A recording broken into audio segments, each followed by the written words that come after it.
பெற்றோர் செய்த பாவம் குழந்தைக்கு சேருமா என்ற கேள்வி பலருக்கும் இருக்கிறது. ஆம், கண்டிப்பாக சேரும்.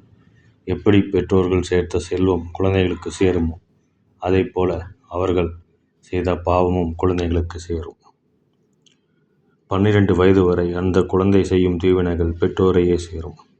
திருடக்கூடாது, பொய் சொல்லக்கூடாது, பிறர் பொருளுக்கு ஆசைப்படக்கூடாது, யாரையும் அடிக்கக்கூடாது, காலையில் எழுந்து நீராட வேண்டும், தெய்வத்தை வணங்க வேண்டும், பெரியவர்களை மதிக்க வேண்டும், நன்றாக படிக்க வேண்டும் என்ற அறிவுரைகளை கூறி வளர்க்கும் பொறுப்பில் உள்ள பெற்றோர்கள் அதிலிருந்து தவறுகையில் பாவங்கள் துன்பங்களாக மாறி அவர்களையே வருத்தும். பெற்றோரை இழந்த குழந்தைகள் செய்யும் பாவம் இரட்சிப்பவர்களை அடையும். கடவுள் நம்பிக்கையற்றவன் மகா பாவியாவான். இறந்துவிட்ட பெற்றோருக்கு புத்திரனோ அல்லது பாத்தியப்பட்டவரோ ஆண்டுதோறும் திதி கொடுக்க வேண்டும். ஒரு தகப்பனார் தன் பிள்ளைக்கும் தமையன் தம்பிக்கும் சிராத்தம் செய்யும் நிலை ஏற்பட்டால் தன் தலைமுறையில் உள்ளவர்களை குறிக்காமல் மரித்தவரை மட்டுமே குறித்து திதி செலுத்த வேண்டும். சிராத்த நாளில் தீட்டு ஏற்பட்டால் அது தீர்த்த அன்று திதி கொடுக்க வேண்டும்.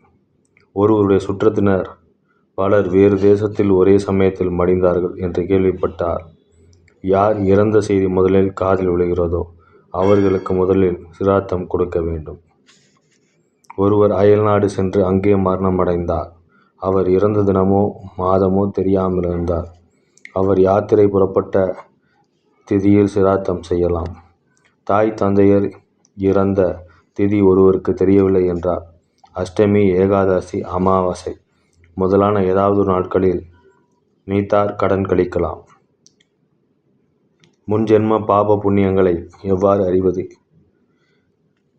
பிறவிக்கேற்ப பாவ புண்ணியத்தை உணர்கிறவன் அதற்கான பிராயசித்தை வேதியர்களை கலந்து நடத்திவிட வேண்டும்.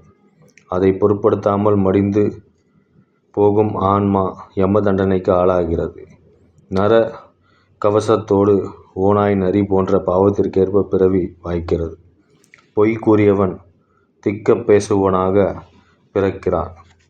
பொய் சாட்சி சொன்னவன் ஊமையாக பிறப்பான். ஒருவர் சொல்லும் பொய்யால் எவருக்கும் கஷ்டம் வந்திருக்கக்கூடாது என்பதில் கவனமாக இருக்க வேண்டும். பொய் சொன்னவருக்கு தான் நினைத்ததை சொல்லும் திறமை இருக்காது. படித்தவராய் இருப்பனும் சபையில் பேச வராது. திருமணத்தில் தில்லுமுள்ளு பண்ணியவனும் ஊமையாகத்தான் பிறப்பான்.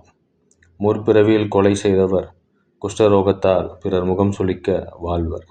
மனைவி சொல்லை மட்டுமே கேட்டு வாழ்பவன் அல்லது பெற்றோர் பேச்சை கேட்டு மனைவியை புறக்கணித்தவர் செவிடாக பிறப்பார். வீட்டோடு மாப்பிள்ளையாகி கணவனை ஆட்டி படைக்கும் பாவை எருக்கும் இதே கதிதான்.